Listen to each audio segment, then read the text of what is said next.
My name is Pierre Corbin and I'm the creator of the Great Reset films.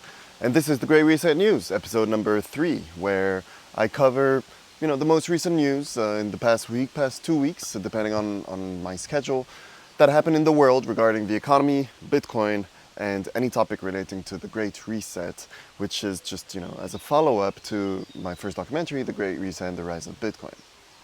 Now, we've got quite a bit of news that happened in the past 2 weeks. I'm pretty sure a lot of you have followed that. We're going to cover it here. I'm going to share some of my opinions. But we can start first with a bit of an update on my work, simply. So the first thing is that I have created, and you may have seen this, a tool called Talk to Satoshi. Talk to Satoshi is Bitcoin GPT, that's how we call it. The idea is to take some sources that we know are good to explain Bitcoin to people and explain our economy, and use these sources with the language model of OpenAI to give proper answers about Bitcoin. Because the problem with ChatGPT is that if you go ask it about Bitcoin and, for example, the energy use of Bitcoin, then it's going to tell you that it's a bad thing. If you go and ask it about investing in Bitcoin versus other altcoins, it's going to tell you that it's a good thing to diversify your portfolio, which means that, essentially it's recommending you to go look at some scam projects as well, which is, of course, not what we want. We want to be able to explain Bitcoin based on its fundamentals. So that's the purpose of this tool. And you can go check it out. It's actually quite fun to have a chat with it. TalkToSatoshi.com. The interface looks pretty good. You can ask a question to it, and it's got 7 sources right now. As part of it, of course, we've got The Great Reset and the Rise of Bitcoin, which is my documentary, but we've got all of Satoshi's emails and forum posts. We've got, the rest are, we've got, of course, the white paper, and the rest are just some books. We've got The Price of Tomorrow by Jeff Booth, The Bitcoin Standard, which are maybe, the 2 most important Bitcoin books out there. And we're slowly adding some more, and for now we've added also Bitcoin Everything Divided by 21 Million by Knut Svanholm. And we'll be adding some more right there. We're trying to integrate as many functionalities as we can. For every question that you ask, you get the response of also the amount of sats that it's cost, this query particularly, and it just accumulates. We don't take any of your personal information. This is only based on your IP address. So if you change location, it will reset back to 0. You can, of course, add a tip just to help us cover all of that. And I welcome you to both try it out and to contribute for us to help us cover the cost of your queries when you do try it out. So pretty fun project, I have to say. Next, we've also got actually a new short film. It's a 1 minute 12 seconds trailer that I've released that is called Orange Pilled. Now, I'd spent 2 weeks obsessing over Unreal Engine, just trying to learn it, trying to figure out how it works, to try and to make some creative films out of it. And the result of these 2-3 weeks of obsessing over Unreal Engine 5 is that short film, where we're trying to give a bit of a history story of Satoshi Nakamoto, who he is, coming from the future. That's kind of the hint that we're doing here, that he comes from a dystopian future and he was sent back from the future to fix the problems that exist. And the problem in particular is, of course, this is what the film hints to, money, and he was sent back to fix this problem particularly. I recommend checking it out. It's, of course, on the YouTube channel, The Great Reset Films. Just a fun project all around. Now, as you know, I'm also working on a new documentary project called The Fight for the US Dollar. I've been hard at work on this one. I think in the last update I already mentioned I was right after the Miami conference. I did a bunch of interviews there. Now I went to the BTC Prague conference where I did a bunch of stuff, including some interviews, and I've gotten 5 interviews and a few pretty important interviews, I believe, to make the story even better. I'm very happy with all the interviews that we've got right now. We're at 29 interviews, and I think, unless we get some new ideas or new opportunities, this is where we're going to end the interviews to make the film. So it's pretty exciting. We've also got the story pretty much figured out, where we want to have multiple layers of storytelling on it, where we want to be able to film some parts where I would be presenting a bulletin board with the investigation and walk the audience through the investigation as it's happening, creating lines and adding images and things like that onto that bulletin board and this map to accompany the viewer throughout this investigation. as well as adding some recorded elements of two older men just playing chess in a boardroom kind of scenario to add more to this, you know, this climactic and collusion idea that we want to be able to create in the documentary. So more on that in the future, we're just hard at work on it. Okay, so the first set of news that we have right now is that for the first time ever, the Bitcoin network has dropped below 300 grams per kilowatt hour of emission. It's taken just over 3 years to halve its emissions intensity. No other industry is reducing its emission intensity at such a rate. We actually have another chart that was also shared by Daniel Batten that we'll be looking at later.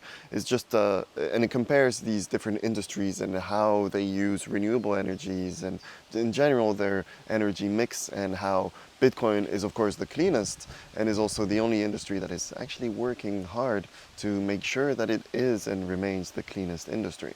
And it's all because of the incentives that exist in Bitcoin mining, that people that, the miners that have cheaper energy are the ones that are going to be able to increase their profit margin, therefore become more competitive. And the cheapest sources of energy right now are found in renewable or in nuclear. So it's interesting to observe that, this is what we've been talking about. My documentary came out over a year ago now, a year and a half ago, and we were already talking about that in The Great Reset and the Rise of Bitcoin. If you haven't watched it, go check it out, where I go more into detail about these different dynamics.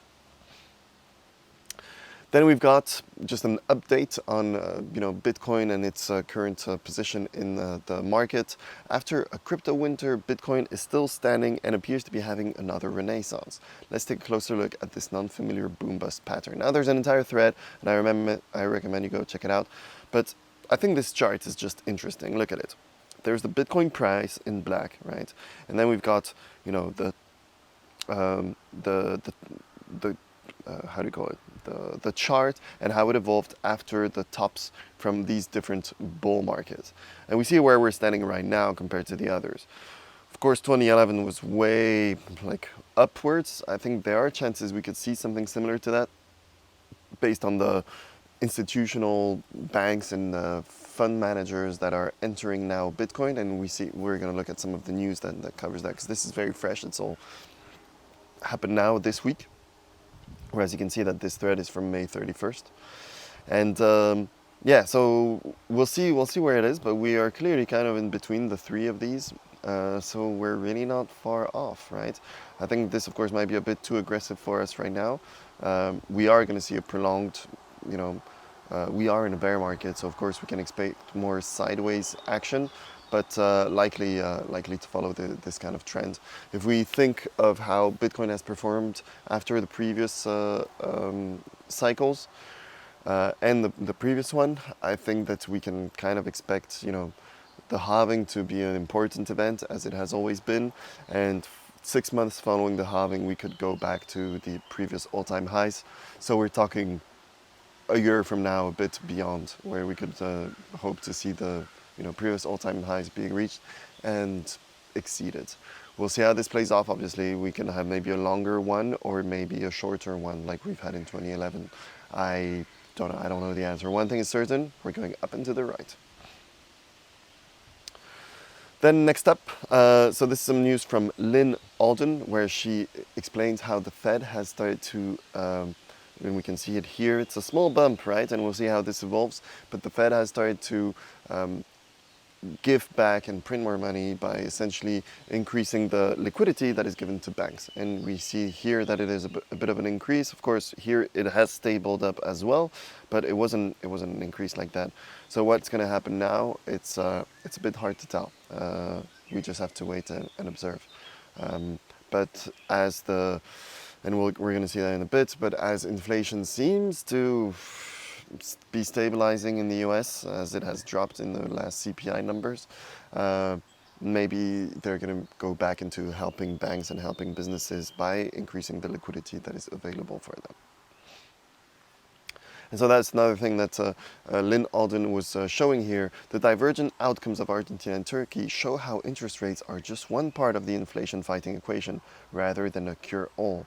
Argentina, raised to 100%, and inflation accelerated, whereas Turkey kept the rates low and inflation decelerated. So there's no rule in terms of managing the interest rates and how this is going to influence inflation in an economy. This is pretty much made up, and this is just what is communicated by central bankers to make us believe that they've got this under control and they can actually do something about it.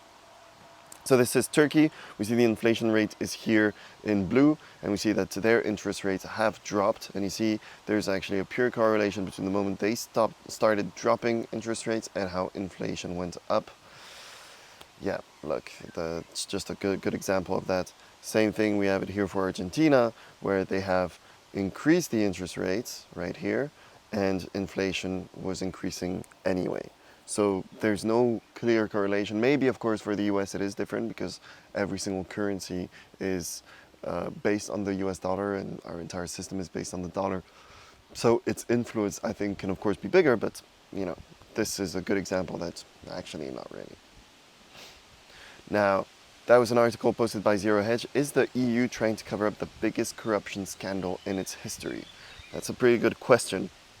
And that was because of the Qatargate bribery scandal that happened, when was it? That was sometime in autumn, fall of last year, where in preparation to the Qatar World Cup, there was a lot of lobbying happening with nations of the West, so that they would be positive towards Qatar and speak positively about this event and be able to push economic development in Qatar. And there's a bunch of members of parliament, of the European Parliament, that had received money and other benefits, including money in cash from Qatari people. So clear corruption scandal. And this is what Polish MEP says, Jacek Saryusz-Wolski. Of course, we have to take everything from a grain of salt that comes from the Law and Justice Party in Poland. I can say it firsthand because I've lived here. Even this video right now is being recorded in Poland. So with a grain of salt. But it is clear that this story is being shut down, and that people that were part of this scandal are being reinstated without any problem, without any consequences, to the European Parliament. So, just if we don't talk about it and we put these people back in their roles, so it shows that the whole institution trusts them, then we can forget about it, thereby killing the scandal that should not be killed, because we're letting these people that received money directly from Qatar and were directly involved in this corruption still handle our business. I personally don't like seeing that. Recommended article. Of course, all of these articles and all the news that I'm looking at will be in the notes of this YouTube video. So China, one second, let's reject everything. Try and reject cookies every time. China cuts short-term borrowing costs to support recovery. So what does it mean? This is that China is lowering their interest rates because they need to help the economy recover. And for that, it means that they have to lower their interest rates. Interesting to observe. They need to increase spending. They need banks and companies to take more money in. So they're taking the strategy that we think the US is going to have to go back to at some point once they consider that they've, fixed the inflation problem. But China is already doing that. Interesting thing to observe. Good morning. The US budget deficit for May was $240 billion compared to $66 billion a year ago. 1 month of deficit spending equal to 34% of the 2008 bailout. The government is broke and sovereign debt is garbage. Stack hard assets and enjoy your summer. That's pretty crazy numbers. US budget deficit for May was $240 billion compared to $66 billion a year ago. That's about how much are we talking about? $180 billion extra. That's, of course, because the worth of these dollars compared to a year ago are, they're worth a lot less, obviously.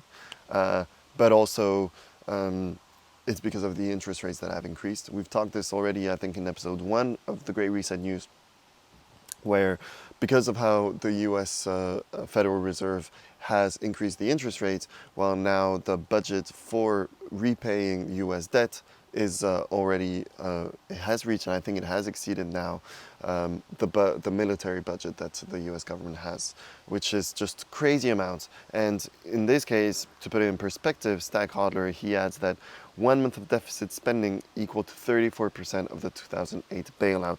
2008 bailout was a historical bailout to save the banks, and the 1 month deficit is 34% of that bailout. I mean, it shows you how fiat currency and the dollar has essentially zero value.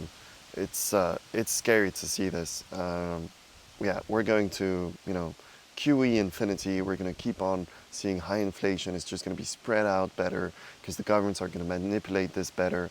But I mean, you can be certain that if you're holding some dollars, it's going to zero. No doubt about that.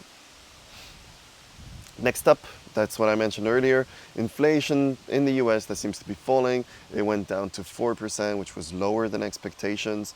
That, of course, it was a good reaction on the market that day. On the 13th of June, it was a good reaction on the market because that's what, gives hope that if the Fed considers that inflation is under control, then they can start lowering interest rates again and injecting money back into the economy and allow people to speculate some more again. I mean, obviously it's positive to see. I just wonder really what there is in the background. But yeah, that was the new CPI numbers, 4% for the US. Then Damus. Have you used Damus before? I think I talked about Nostr on the show. Nostr is this new layer over the internet that works based on relays. Actually, Nostr stands for nodes and other stuff transferred over relay. I think that's what it means. And the idea is that following the same logic like you can have on the Bitcoin blockchain, where I have a public address and I have a private key that allows me to confirm any transaction that leaves from the public address, signing it with my private address. So they've created here a similar kind of way of working for this new layer on top of the internet that is completely censorship resistant, completely open source. And the idea of it is that there would be competition not on the content that is owned by a certain company. Like today, Facebook, Instagram, TikTok work, where like they have their own content, and the moment you give it to them, it's their content and no longer yours. The competition would come about who creates the best interface and user experience to access this content, because everyone has access to the same content. It's just a matter of creating the right interface for it. So it's basically a new layer on top of the internet that allows to create censorship resistant and verified information, because if I post something there on an interface like Damus, that is a bit of a Twitter equivalent on Nostr, well then it only goes from my private address signing it. So I share from my public address the content, and people that follow me can see it. And they know it's mine because it's obviously my public address, right?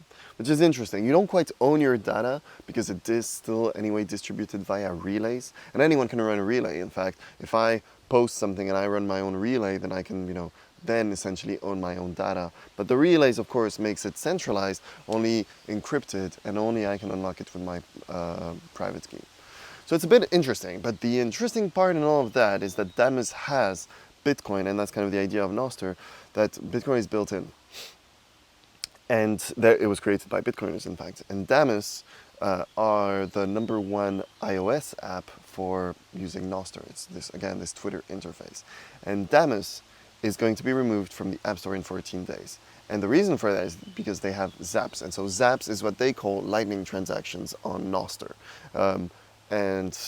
which is a great application. In fact, I even saw a talk of the creator of Damus saying that he, based on the content that he posts, and he has about 100,000 followers or something on Nostr, people support him directly by giving him some sats, some Bitcoin, for the content that he posts directly, right? So when you like something, there's also the button there that allows you to send a Lightning transaction directly from your Lightning wallet. And he receives about 0.5 Bitcoin, or he used to receive at least 0.5 Bitcoin a month, just from people donating him on the Damus platform directly, which is pretty cool and a great way to be able to monetize someone's content. I think it's pretty innovative. There's no other platform that does that, that could take us away from, the typical ad-based revenue for platforms. And if people see the ads that are on your content, like right now on YouTube, well, then I get paid from that. In that case, it would be more you people watching this video can directly contribute some sats with a 1 or 2 click kind of thing. But they're being removed because Apple doesn't like the fact that you can send zaps directly on Damus. And, of course, the App Store, they control what apps go on their store. It's their, private part. But it's not quite normal, because if this isn't allowed, then why are you allowed to use your banking app? Like, literally, it should be also forbidden, and they should take off all the banking apps because they facilitate for transfers outside of the Apple environment. So it's manipulation there. We know that it's a fight against financial freedom. It's a fight against freedom of speech, and it's, as they wrote here, it's pretty sus. Yeah. Now, I think, of course, Damus can go around that. They can create a, progressive web app that would allow anyone to just, it's a website you go onto, but you can install it on your phone as if it was an app. It goes outside of the App Store. I think that's the way to go, and everyone should start working on progressive web apps anyway to avoid this kind of situation, especially if we're talking about stuff that governments, institutions want to censor, which is free speech and Bitcoin. Next up, Bitcoin culture. Did you know that while the SEC is busy suing Binance and Coinbase, BlackRock and the biggest banks in the US silently bought record amounts of Bitcoin? So what they did, of course, is they bought, at that point, what they were buying was essentially MicroStrategy. And BlackRock is a big holder of MicroStrategy, and I think we see it here as well. BlackRock owns 6.24% of MicroStrategy. Which, of course, you see also Bank of America, 2.37, Fidelity, 1.1. I mean, Fidelity, we know that they're anyway into Bitcoin. But they're big institutions, and BlackRock, of course, own a lot of MicroStrategy. Right now, not a lot of instruments allow you to get an exposure to Bitcoin other than owning MicroStrategy, which is pretty interesting. Now, of course, it's not an investment by BlackRock. We gotta be careful. It's BlackRock that holds it for their clients, right? So it's the clients that want to buy this. It's not BlackRock that wants to buy it. But it's still an interesting thing to observe, and that's just the start, because there's the biggest news that is going to kind of follow in a bit. But moving on, Dennis Parker shared breaking: BlackRock close to filing for Bitcoin ETF. And this is it, actually. BlackRock filing a Bitcoin spot ETF. And back then it was that they were close to it. Now it's official. That was June 15th. As of this week, around the 21st or 20th of June, it's been made official that BlackRock is filing for a spot Bitcoin ETF, which, I think I've read that they've applied for about 536, I think, different ETFs, BlackRock, and only one of them has ever been rejected. What's it going to be here, There's, of course, a lot of manipulation happening. We see it clearly. There's, try to break the crypto companies that exist today in the US. That was the headlines from last week. And then this week, all of a sudden, everyone gets into crypto. And what, maybe on purpose, it's going to be rejected by the SEC, making, the price of Bitcoin dump even more, allowing them to scoop up some more cheaper Bitcoin at that point. We'll see how that evolves. We have no idea. Still too early to say, but I mean, it's pretty crazy. No one has managed to get a spot Bitcoin ETF approved so far. And maybe BlackRock are the first ones to manage. We'll see. Of course, it's, leaving space for institutional investors to start themselves, buying Bitcoin and front run the new industry out of it, just protecting the big players. Next up, Colombia Central Bank partners with Ripple XRP to explore using blockchain. So that's a very, very misleading headline, because they're partnering with Ripple, the company. It has nothing to do with XRP, right? That's the same thing. XRP and the use of XRP and the price of XRP has nothing to do with this headline. Um, yeah, they. I mean, of course, we know that's all going to fail. It's no surprise that a central bank is using something like Ripple. That's the point of it, right? It's like how to modernize something while keeping it centralized. Yeah, XRP, I mean, not XRP, but Ripple, that's kind of what they're trying to target. But again, that's all going to fail in the long run. Then Caitlin Long, she went on a crazy tweet right here. Holy cow, does this database of Fed master account holders ever raise a lot of questions? A lot of questions. The list of uninsured financial institutions that have Fed master accounts is 21 pages long, and I've spotted several that may not even have been eligible for one. And so right here, and she even writes it, one second.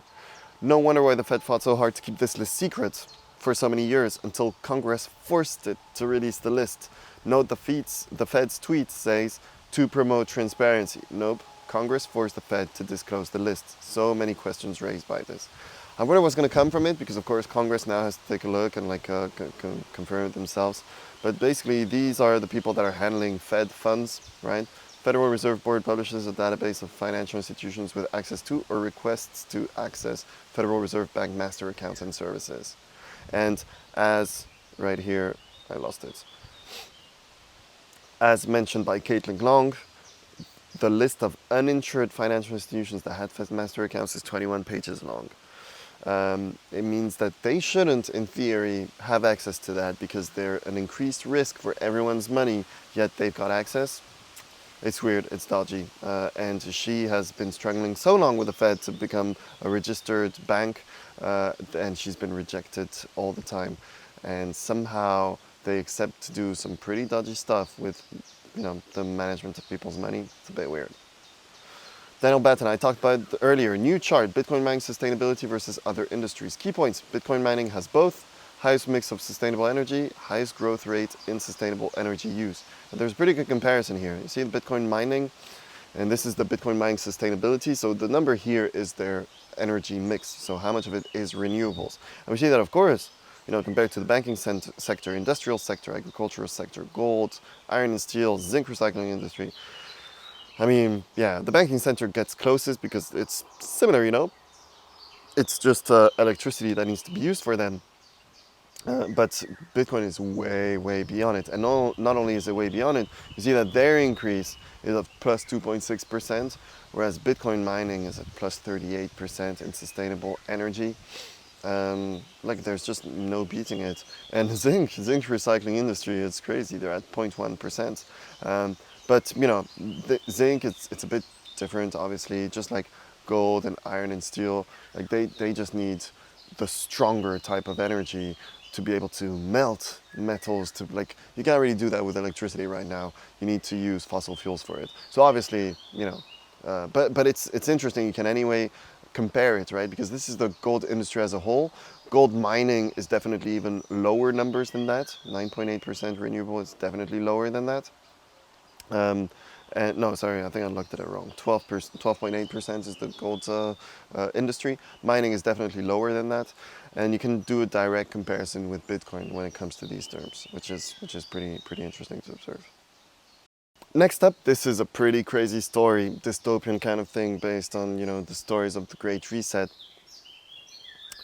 There's a user that was shut down from his own home. So Bezos, Amazon shuts down man's entire smart home after a delivery worker claims racism. So the guy had a conversation, and I believe that, one second, right. The only problem is that the man captured the entire interaction on his security system. The communication to the worker was on an automated greeting of, "Excuse me, can I help you?" Basically, based on a conversation that happened, that happened at this man's house, and everything was recorded because he has everything working with Amazon. His account was locked, and he couldn't access anything at home anymore, like literally nothing. And his entire smart home was shut down by Amazon because they claim that he had some racist words, which really makes you think, is that a future we're gonna live in? Do you really want a smart home to work like that? We have to be able to get out of this stuff. And I think open source software is the only way out of it, because no one is ever gonna implement this kind of stuff there. Now, luckily enough, there's a lot of companies that work on this kind of stuff. But this is really a dystopian future. This is exactly like if you imagine a dystopian future where corporations take over because of their technology and how we use their technology. That's a perfect example right there. And you could literally make a film out of this. That's one article. Literally, you can make a film out of it. It's crazy. It's scary. And I hope we manage to fix that problem before it concerns too many people. Or maybe Amazon should start taking care of their own business and not take care of what other people say, and start being very intrusive in people's daily lives.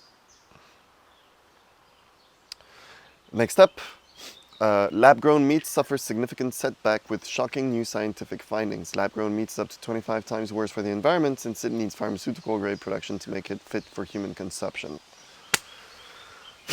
I mean, where to even start on this one? There's like so much to unpack, right?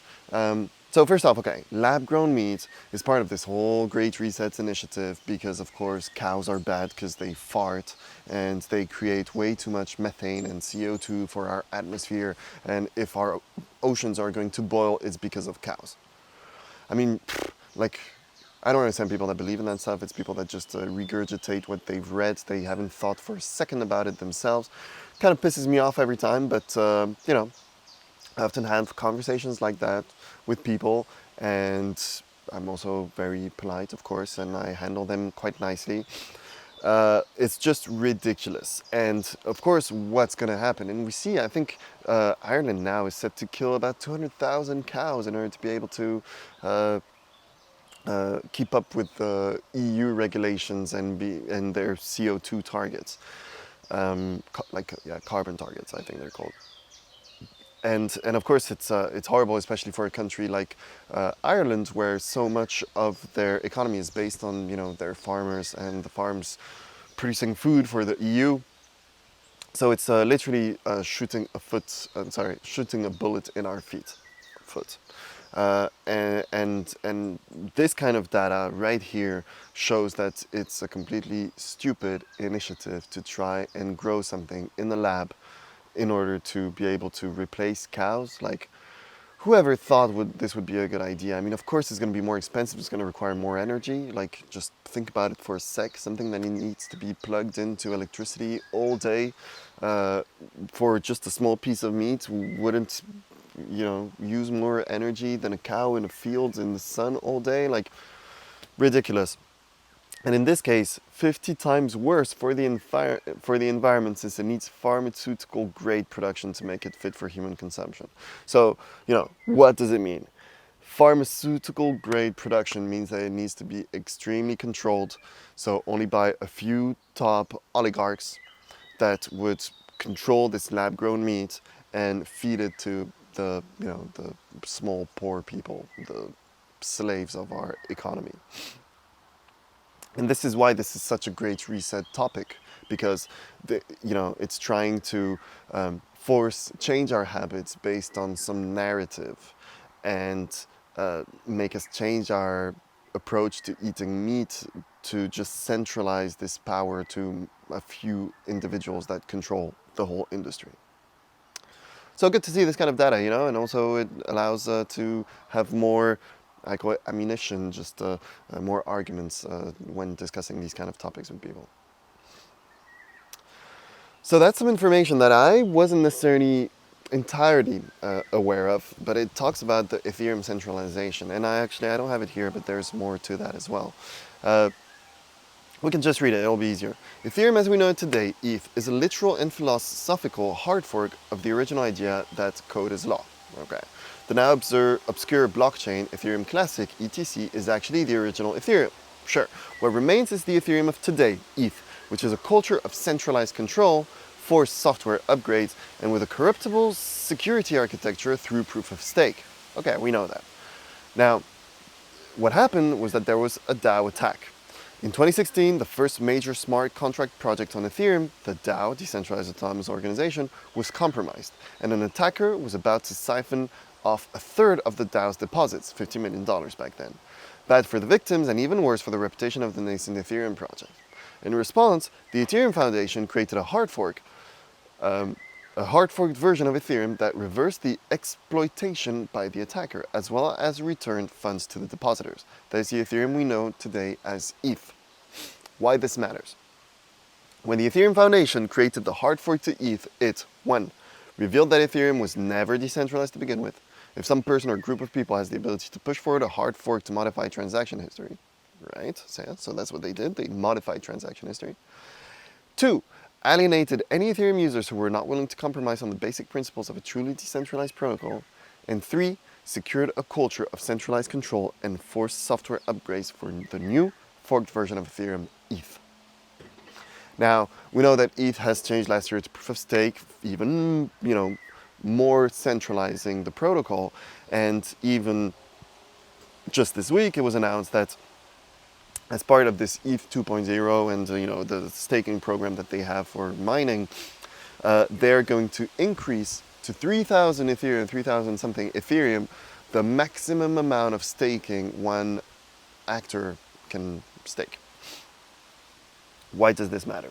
Because a lot of people say, yeah, but it's the maximum. You can still give 32 ETH to mine Ethereum, so it doesn't centralize this, blah, blah, blah, blah, blah. You got to go deeper than that.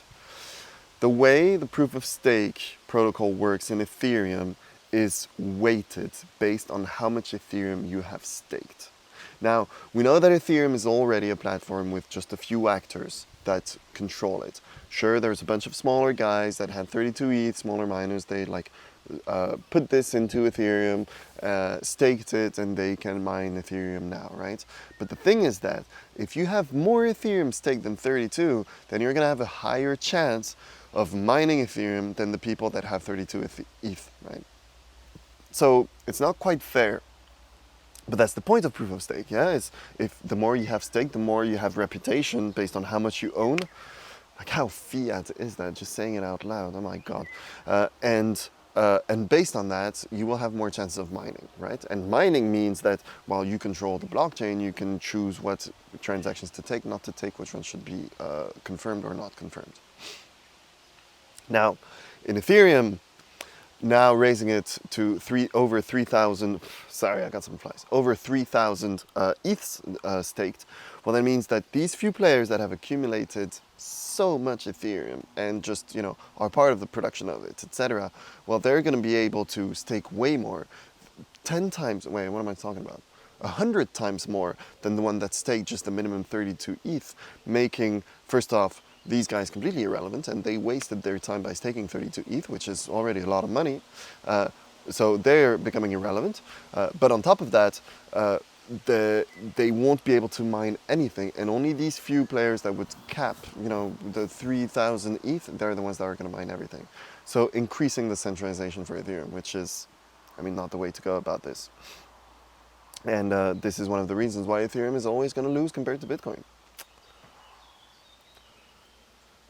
All right, Justin. Germany's $1.4 trillion asset manager Deutsche Bank applies for a regulatory license to operate crypto custody service. Yeah, Deutsche Bank, I think they were about to fail, no? Wasn't there stuff like that? Their credit default swaps that were increasing. They need to get into the crypto custody service. What's interesting to see is that they're doing this a week after basically every single country in Europe attacked Binance. I think Binance had to close their operations in the Netherlands. They were then sued by France directly. There's just this huge crackdown on big centralized exchanges like Binance. And all of a sudden, Deutsche Bank says that they're going to start doing the same thing. So again, it's, try to get rid of the small, new, let's say maybe more innovative players to make sure that there's space for the established institutions to be able to do this themselves. Then we have, and this is the news of this week, group of America's largest investment firms, including Citadel, Charles Schwab, and Fidelity Digital Assets, are launching a Bitcoin exchange this week. Wow, more institutions getting into it, even though they've been attacking Coinbase and Binance. Interesting. $1.5 trillion asset manager Invesco reactivates Spot Bitcoin ETF filing. That's following Blackrock. Next one, $87 billion Wisdom Tree officially files for Spot Bitcoin ETF. Another one following Blackrock. So before I move on, so that's, again, all of these guys now saw the precedent that Blackrock created. They can go ahead and apply for their Bitcoin ETF themselves. It's a lot of hype. The price of Bitcoin increased over 10% in just 2 days because of this news. Great to see that during a bear market, but it's just an application. We don't know if it's going to be approved. This could just be part of a certain manipulation to drop the price down, showing that there's no way this is going to be taken seriously. But in an official matter, we know that now all of these big institutional players, they want to get into Bitcoin. Now, I think a lot of risk could come with that. I think that them joining in means that they're going to bring a lot of the institutional way of working, financial institutional way of working, which is fractional reserve banking. With them getting into Bitcoin this way, this is definitely going to happen. There's going to be way more than 21 million Bitcoin available because they're going to print paper Bitcoin and allow people to speculate with way more Bitcoin than what they're holding. That's coming. Be prepared for that. So don't buy with these institutions. Actually get real Bitcoin that is on the blockchain that you can send to people or to yourself on different addresses if you want to, because this is the only Bitcoin that is part of the 21 million Bitcoin. The rest is only speculation. It's paper stuff, and if anything happens, you don't have it. So remember, get real on-chain Bitcoin. One of the 21 million Bitcoin. This is what you need, not their stupid paper stuff. And now kind of the last news, which is also a bit of an interesting observation or event. Jerome Powell, which is the head of the US Fed, he said that any US CBDC should be intermediated through the banks. So it kind of means that no CBDC, it's not something that will be controlled by the central bank directly. So it seems like they're sticking to FedNow, which had been announced and should be releasing in July. I'm not sure what that's going to look like. And this is something that banks will be using and introducing with their merchants to be able to do these exchanges more quickly. Of course, the Fed will have direct access to all of this data, but not direct control. I don't know. Maybe it's just to manipulate opinions about CBDCs and how this is happening in the economy. We'll see. One thing that's certain is that if there's an update on this, I'll be there to tell you about it. That's the end of this episode 3 of the Great Reset News. Thanks a lot for watching. Make sure to like, subscribe, all that stuff. Go check us out on Twitter as well, The Great Reset Films, as well as my personal profile. You can find me, Pierre Corbin. And yeah, that's it. It was a pleasure talking with you guys, giving you this short update, and talk to you in the next video. See ya.